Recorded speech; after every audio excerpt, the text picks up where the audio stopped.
गिरिनन्दिनि नन्दितमेदिनि विश्वविनोदिनि नन्दिनुते गिरिवरविन्द्यशिरोदिनि वासिनि विष्णुविलासिनि जिष्णुनुते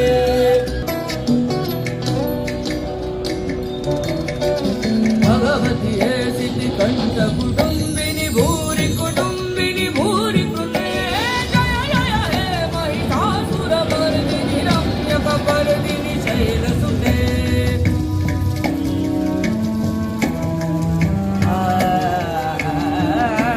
सुरवरवर्षिणि दुर्धरधर्षिणि दुर्मुखमर्षिणि हर्षरते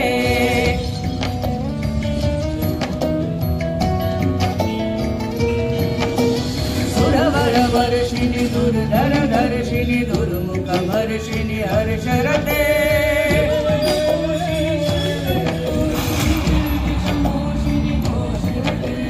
तनुजनिरोषिणि दितिसुतरोषिणि धुर्मदशोषिणि सिन्धुसुते जय जय हे महिषासुरमर्दिनि रम्यकपर्दिनि शैलसुते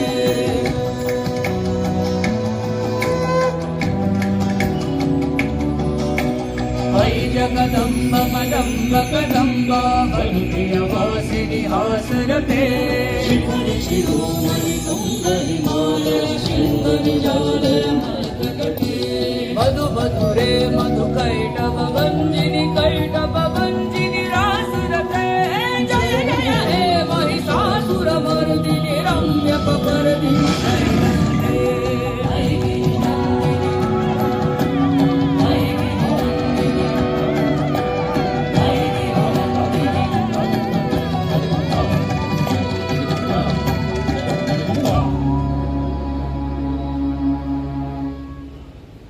आओ आओ सुनो माँ समलेई की कहानी। इनकी महिमा से न बड़ा कोई, ना गगन ना पानी। ये है संबलपुर। यहाँ के लोगों को आपके चरणों में अगाध भक्ति है। भक्तों पर आपकी कृपा है। ओडिशा के भक्त कवि और इस मिट्टी के सपूत कवि गंगाधर मेहर ने अपनी प्रसिद्ध कविता बलराम देव में बड़े ही सुंदर तरीके से वर्णन किया है। भाग्य देवी समले रूपे हसी हसी सहस्ते धराई दिले अरिंचले हसी। यानी भाग्य देवी ने मां समलई का रूप धारण किया और अपने हाथों से राजा बलराम देव को हर शत्रु पर विजयी होने वाली तलवार प्रदान की। इस मंदिर के पास जो नदी, ऐसी मान्यता है कि यह नदी अनादिकाल से यहाँ प्रवाहमान है। इस क्षेत्र का इतिहास 4000 वर्ष से भी अधिक पुराना बताया जाता है। संबलपुर में बिखरे रॉक शेल्टर्स पर की गई मनमोहक चित्रकारियों से पता चलता है कि इस क्षेत्र में विशाल मानव बस्ती रही होगी।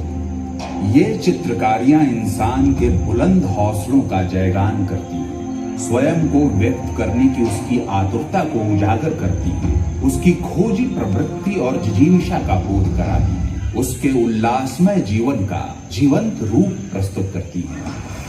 आपकी अपार कृपा के चलते यहाँ धरती माँ ने अपने गर्भ में छिपा अनुपम उपहार लुटाया है। यहाँ की धरती हीरा उगलती है, जो प्रकृति प्रदत्त एक बहुमूल्य रत्न है। आप माने या ना माने, लेकिन प्राचीन समय उड़ीसा अपने हीरे की खदानों के लिए दुनिया भर में प्रसिद्ध था।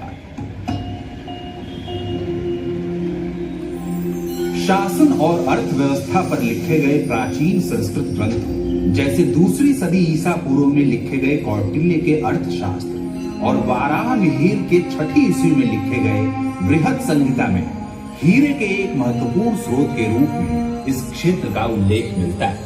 यहाँ के हीरों की चमक इतनी थी कि प्राचीन रोम शासक के मुकुट पर भी ये हीरे जड़े हुए थे। 18वीं सदी में ब्रिटिश इतिहासकार एडवर्ड गिब्बन ने रोमन साम्राज्य पर लिखी गई अपनी पुस्तक the history of the decline and fall of the Roman empire में बताया है कि बंगाल के सुमेरपुर खदान से रोम के लिए हीरे जाते थे। दूसरी ईस्वी की बात है। उस समय उत्तरी अफ्रीका के बंदरगाह शहर अलेक्जेंड्रिया को रोमन साम्राज्य का मुकुटमणि कहा जाता था। वहां क्लॉडियस टॉलेमियस नाम के एक प्रसिद्ध यूनानी विद्वान रहते थे। भूगोल शास्त्र, अंक शास्त्र, ज्योतिष शास्त्र, खगोल विज्ञान और मानचित्र कला के इस महान ज्ञाता को दुनिया टॉलमी के नाम से जानती है। जब वो अपनी प्रमुख पुस्तक जियोग्राफिया लिख रहे थे तो उन्होंने दुनिया भर की यात्रा की। हीराकुद क्षेत्र के मशहूर हीरों के बारे में पता लगाते लगाते वो यहाँ भी आए। मां नंदा नदी के बाएं किनारे पर संभालका नामक जगह है जहां भारी मात्रा में हीरे मौजूद हैं। मुझे वहां जरूर जाना है। टॉलमी जिस संभालका और गिब्बन जिस सुमेलपुर का जिक्र करते हैं वो जगह कोई और नहीं बल्कि उड़ीसा का संबलपुर ही है। ये हीरे न केवल गहरी खदानों में बल्कि महानदी द्वारा जमा की गई कछार की मिट्टी में भी मिलते थे। शायद यही कारण है कि महानदी को वैभवशाली नदी कहा गया है। ये पथरीले रत्न परत दर परत जमा होते गए और इन्होंने महानदी में कई द्वीपों के आकार दिए। इसी द्वीप नुमा समूह को स्थानीय लोगों द्वारा हीराकुद कहा जाता है।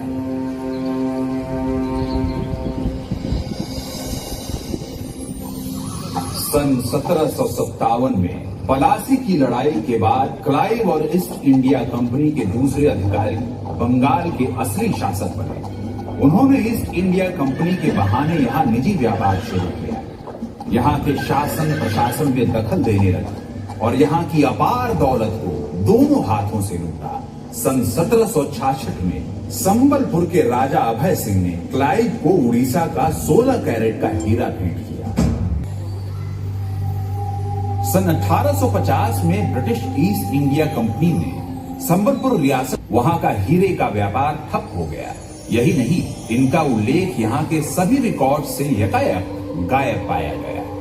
ये एक अबूझ पहेली बनी रही, लेकिन जानकारों का अनुमान है कि दक्षिण अफ्रीका में हीरे की खदानों का पता चलते ही संबलपुर के हीरे अब मुनाफे का सौदा नहीं रह गए थे। आओ आओ सुनो मां समलेई की कहानी। इतिहास भरा इस माटी का, बड़ी सुंदर है ये बखानी। जहां तक यहाँ के मूल निवासियों की बात है तो गोंड, कोंड और बिंझाल जाति के लोग अनंत काल से इस भूमि पर रहते आ रहे थे। वो प्रकृति के साथ तालमेल बिठाकर शांतिपूर्वक यहाँ जीवन जीते थे। अपने प्राचीन नियम कानून के अनुसार अपने राजा का स्वयं चुनाव करते थे। हीरों के खनन के अलावा वे लोग खेती बाड़ी भी करते थे। हर साल भीषण गर्मी के बाद बंगाल की खाड़ी से चलने वाली मानसूनी हवाएं पूरब दिशा से अपने साथ यहाँ बादलों को लेकर आती। 3 महीने से भी अधिक समय तक पूरे क्षेत्र में अच्छी बारिश होती। बारिश के इस अमृत जल को पीकर जंगल और खेत तृप्त हो जाते हैं। मानो उनमें नई जान आ जाती है। महानदी भी पानी से भर जाती है। इस उपजाऊ जमीन पर लोग खेती करते हैं। शरद ऋतु या पतझड़ के समय मानसून चला जाता है और उस समय धरती अपने लोगों को शानदार फसल का उपहार देती है। लोग मां के प्रति अपना आभार जताते हैं। पहली फसल माता को ही चढ़ाई जाती है। यह रिवाज नुआखाई कहलाता है। हमारा त्योहार, तुम्हारा त्योहार, सबका त्योहार, नुआखाई त्योहार।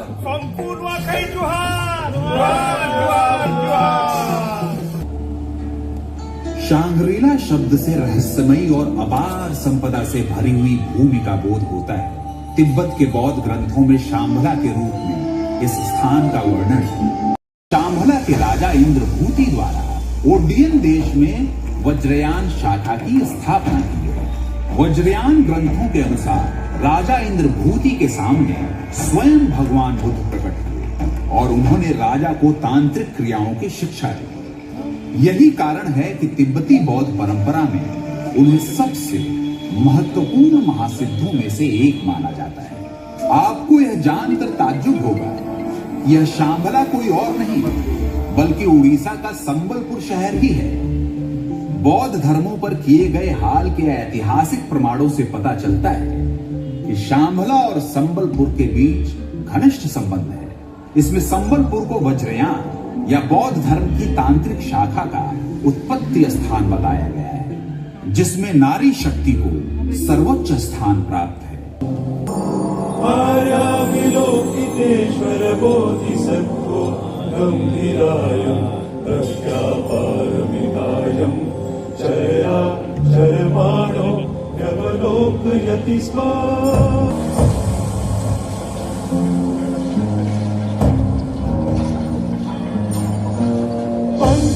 पंचस्कन्धाताश स्वभाव शून्यात् पश्यति स्म।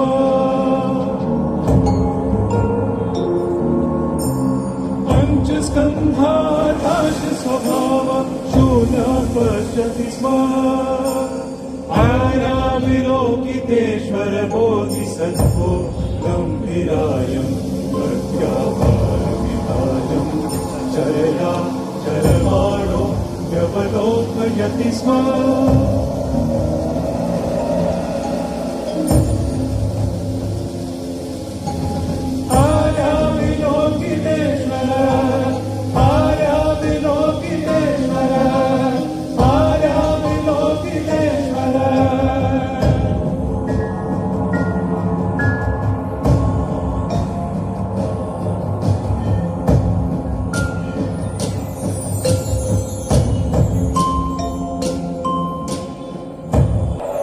इस तथ्य का पता लगाने के लिए आपको गहराई में उतरना होगा कि क्या बौद्ध धर्म की तांत्रिक शाखा में की जाने वाली शक्ति की आराधना पर समलेई देवी के रूप में यहाँ की जाने वाली शक्ति स्वरूपा देवी की पूजा से कोई संबंध है या नहीं। पांडुवंशी राजाओं से लेकर चालुक्य, कलचुरी, उत्कल गंगवंशी गजपति जैसे अनेक राजा आए और चले गए,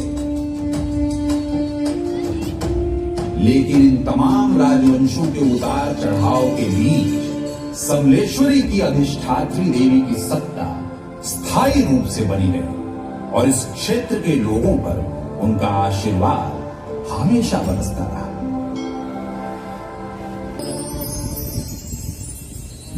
आओ आओ सुनो मां समलेई की कहानी। लगभग 14वीं ईस्वी के मध्य चौहान शासक रामय देव का इस क्षेत्र पर राज हुआ। उनके वंशजों में बलराम देव नामक राजा हुए।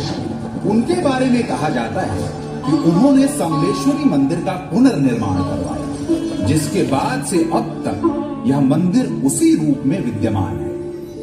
कहा जाता है कि राजा बलराम देव हुमादेश राज्य की अपनी पूर्व राजधानी से शिकार खेलने के लिए अपने शिकारी कुत्ते के साथ यहाँ आए। यहाँ आकर उन्होंने देखा कि एक मामूली सा खरगोश उनके शिकारी कुत्ते पर भारी पड़ रहा था, उन्हें खदेड़ दे रहा था। ये देखकर राजा को आश्चर्य हुआ। वो बहुत थक गए थे और उन्होंने यहाँ रात्रि विश्राम करने का निर्णय लिया।